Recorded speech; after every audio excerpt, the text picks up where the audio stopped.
ഇവിടെ ഇരിക്കാൻ വേണ്ടി ഞങ്ങൾ കാല് കുഴഞ്ഞപ്പോൾ ഒന്ന് ഇരിക്കാൻ വേണ്ടി വന്നതാണ്. ഇതാ ഇത്രയും സ്ഥലം. അപ്പൊ എന്ത് സംഭവിച്ചു ശ്രീ? അവർ ഒരു ടേബിളിൽ ഇരിക്കണമെങ്കിൽ 65 ദിർഹംസാണ് നമ്മൾ പേ ചെയ്യുന്നത്. എന്ന് വെച്ചാൽ 1 മണിക്കൂർ ഇവിടെ നമ്മൾ ഇരിക്കണമെങ്കിൽ 65 ദിർഹം കൊടുക്കണം. അപ്പം ഞങ്ങൾ പറഞ്ഞു വേണ്ട, ഞങ്ങൾ ഇരിക്കുന്നില്ല, മെയിൻ സ്റ്റേജ് പരിപാടി പോയി കണ്ടിട്ട് വരാവാ, ഞങ്ങൾ പുറത്ത് നടന്നോളാം അല്ലേ.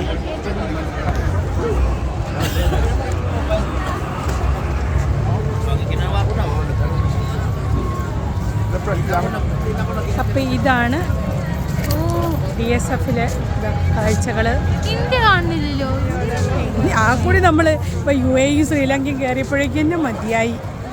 ആ സത്യം പറയണേ. അടുത്ത കൊല്ലം നിങ്ങളുടെ ഇല്ല BSF കാണാൻ ഇനി അടുത്ത കൊല്ലം വരൂല. പിന്നെ അല്ലാതെ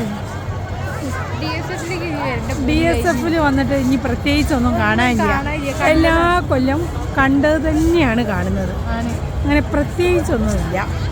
കുറേ ഇങ്ങനെ തെണ്ടി തിരിഞ്ഞ് നടക്കണം. ഫുഡിനൊക്കെ ആണെങ്കിൽ ഒടുക്കത്തെ വില. അതെ, നമ്മളെ വീട്ടിൽ നിന്ന് ഫുഡ് കൊണ്ടുവരാനോ അതും അവർ സമ്മതിക്കുന്നില്ല. അതും ഇല്ല. മൊത്തം പറയുകയാണെങ്കിൽ അവർ കാശ് ഉണ്ടാക്കാൻ വെച്ച ഉഡായിപ്പ് പരിപാടിയാണ് BSF. അവിടെ ഇരുന്ന് കാണാം. പക്ഷെ സ്റ്റേജ് ഷോയിൽ ഇപ്പോൾ ഒന്നും ഇല്ലല്ലോ. ഇപ്പൊ സമയം എന്തായി? 6:15. 6:25 ശ്രീകുട്ടി ഇതാ ബിസ്ക്കറ്റും കൊണ്ട് കഴിച്ച് നടക്കുന്നുണ്ട് അവിടെ.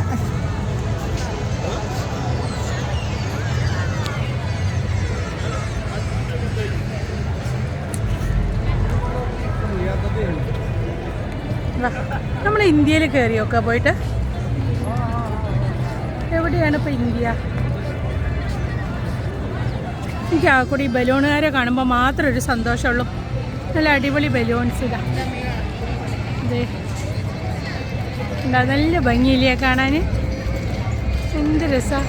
പണ്ട് ഉത്സവത്തിനൊക്കെ പോകുമ്പോൾ ഉള്ള കുറേ നല്ല നല്ല കാഴ്ചകൾ. ഇതിൽ ഡോൾസ് ഉണ്ട്. നല്ല അയാൾ എനിക്ക് വീഡിയോ എടുക്കാൻ വേണ്ടി വെച്ച് തരുന്നുണ്ട്. മെയിൻ സ്റ്റേജിൽ എന്താ അവിടെ ഒന്നുമില്ല.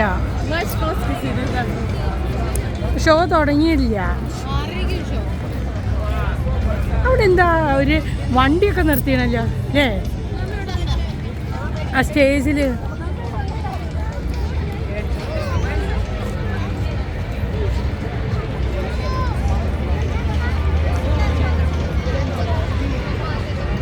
മക്കളെ ഇനി BSFന് ആരും വരണ്ട കേട്ടോ.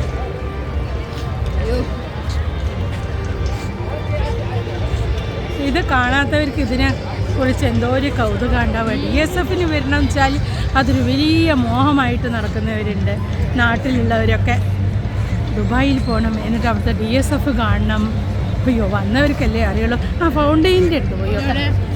ഫൗണ്ടെയിൻ അതാ. ഞാൻ ഏട്ടനെ എത്ര ചെറുപ്പത്തിൽ ഓടി കളിച്ചത്. ഒരു ബിസ്ക്കറ്റ് നോക്കട്ടെ. കൈ പിടിച്ച് വലിക്കുന്നത്. എന്റെ ബിസ്ക്കറ്റ് ഒക്കെ താഴ്ച പോകണ ഞാൻ ശ്രമിക്കൂല. എന്താ കാണിക്കണേ?